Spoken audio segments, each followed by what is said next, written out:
Hello, everyone. Good to see you again. It's been a minute, but guess what?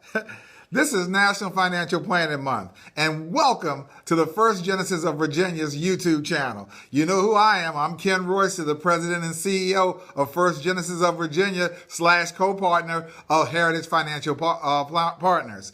Listen, financial planning is one of my favorite topics. You all know that this is what I live and die for, so let's get it on right now. What is personal comprehensive financial planning? Personal comprehensive financial planning begins with establishing your unique vision as it relates to your financial objectives, married to a comprehensive approach. Let me tell you, that approach needs to incorporate all 6 areas of financial planning. First area of financial planning is your current financial position. Your current financial position consists of cash flow and debt management issues as well as savings. Let me give you an example. Cash flow is how much money do I bring in and how much money do I spend out. If I'm spending out more money than I'm bringing in, guess what's going to end up happening? You're going to end up bankrupt, okay? Because you ain't going to have no money. You're not going to have nothing to save. But on the other side, what if I send out less than what I bring in? That leaves me some money for savings, investments, and some other things. Also, as it relates to debt, am I paying down my debt or am I continuing to increase my debt? Those become very significant issues in the financial planning process. Matter of fact, those are the most foundational pieces of financial planning. Okay? Number 2 is risk management. Risk management is really synonymous with insurance protection. Do I have good health insurance? Do I have car insurance, homeowners insurance, life insurance, long-term care insurance, disability insurance, all kinds of insurances you can have, but they are foundational protection items that you need to build into a good financial plan. Next step is wealth accumulation. This is what everyone wants to do. Wants to accumulate wealth, want to get wealthy, want to have money, want to live an abundant life, want to live your best life. All those things fall under wealth accumulation, but they don't happen without a strategy. That strategy has to be investment planning with good asset allocation. Most people say, well, Ken, I don't know where to put my money. Market's down 30% right now. What should I do? Well, meet with a financial planner and talk to them about your risk tolerance and all your goals and objectives. And that person should help you put together a rock solid portfolio. Other things that are important, though, for wealth accumulation are the actual actionable things that money does, like educating your children. Nobody wants to see their children buried in student loan debt.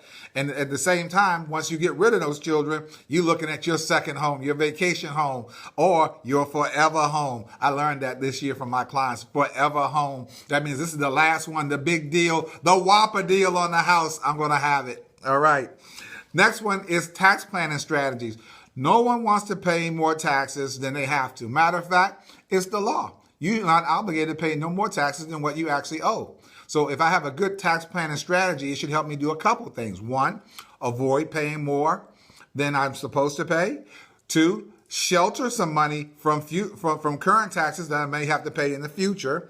And then tax avoidance. That means don't do behavior that makes you create taxes. Example, taking money early out of your retirement account. You incur penalties and taxes, okay? Selling investments less than 12 months. Moving from capital gains tax to now ordinary income tax. Don't want to do those things. Those are avoidable. So that's tax avoidance. Number 5, retirement planning strategies. Everybody wants to retire comfortably. Our motto here is don't run out of money before you run out of life. We want to make sure that you got enough money to live all the way through your retirement and you enjoy your retirement. I have clients today, they still say to me, Ken, why do you keep telling me to spend money and enjoy myself? I said, because you can't take it with you. If you got enough money to live and enjoy yourself, you should. And if you still have enough money to leave something behind, even better. So, but go and enjoy your life. Live your best life. You know, you got those 60s to 70s are go-go years, 70s, 80s. Slow-go years, and 80 to 90, no-go years. You're not going to feel like walking through the airport, walking up and down on Sandy Beach when you're 80 and 90 years old. Maybe I'm wrong. Maybe you'll do it. We'll see. Okay? Finally is estate planning strategies. This is about now preserving wealth to be transferred to the next generation. We want to make sure that we leave a legacy behind for the next generation. We want to do good estate planning strategies, whether it's setting up trusts or buying life insurance, just to make sure there's enough money to go from one generation to the next. Now, the personal comprehensive financial planning process is advice-centric and not product-centric. A lot of folks come to me, Ken, I want financial plan. Can you sell me some life insurance? That is not financial planning. Ken, I got $50,000 to invest with me. Can you give me a financial plan for $50,000? That's not financial planning. That's investment planning. That's product-centric. We want to talk about advice-centric, which means taking into consideration everything that you have and putting it into a plan. So there's 4 steps that we're going to cover today in terms of comprehensive financial planning and the steps. Number 1 is data gathering. You want to make sure that you give good data to whoever is going to be doing your financial planning for you. You want to give good data to yourself if you're doing it. Again, I often ask people, let's start with budget. Tell me everything you spend money on. They tell me everything they spend money on except for getting their hair done, their nails done, vacationing, buying presents for their family and friends, so forth. They are just on a roll as it relates to things that are not budgeted. They think budgeting is only bills. Budget is every dollar that goes out the door. Got to be accounted for.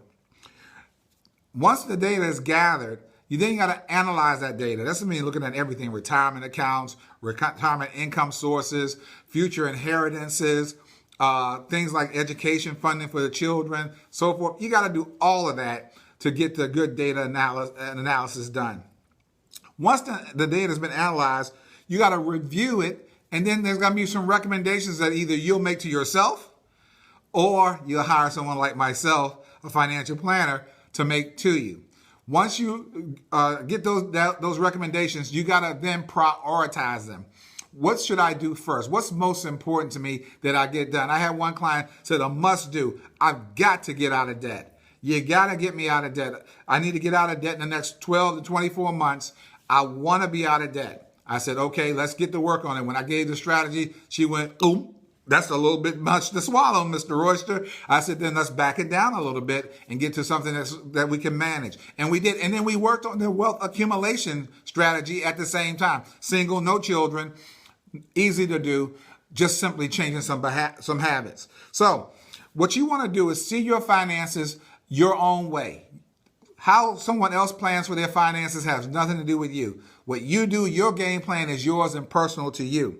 You got to create strategies that interconnect all your goals and objectives based on your money, what direction your money is moving in. Then you also have to look to a financial person or financial professional to help assist you in looking at those short-term and long-term goals. Make sure that they're in the right order and that they're moving in the right direction. I'm getting the hook right now because I was told I only have 7 minutes to do this, and I think I'm right at the 7-minute mark. Guess what, though? I think I gave you a knockout punch, a fistful of dollars, all of the good stuff that you need to be successful with your money. Now, and the following piece of advice is the last and most important. You got to have a system of tracking your progress and making adjustments as you move along.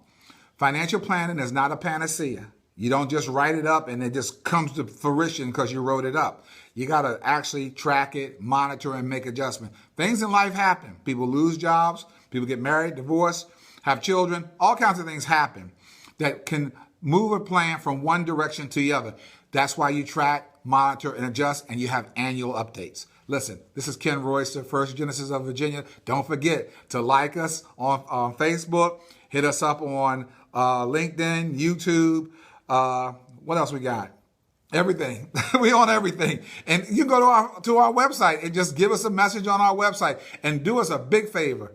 Refer us to your friends and family. We want to help people get financially empowered. God bless you. Have a super month.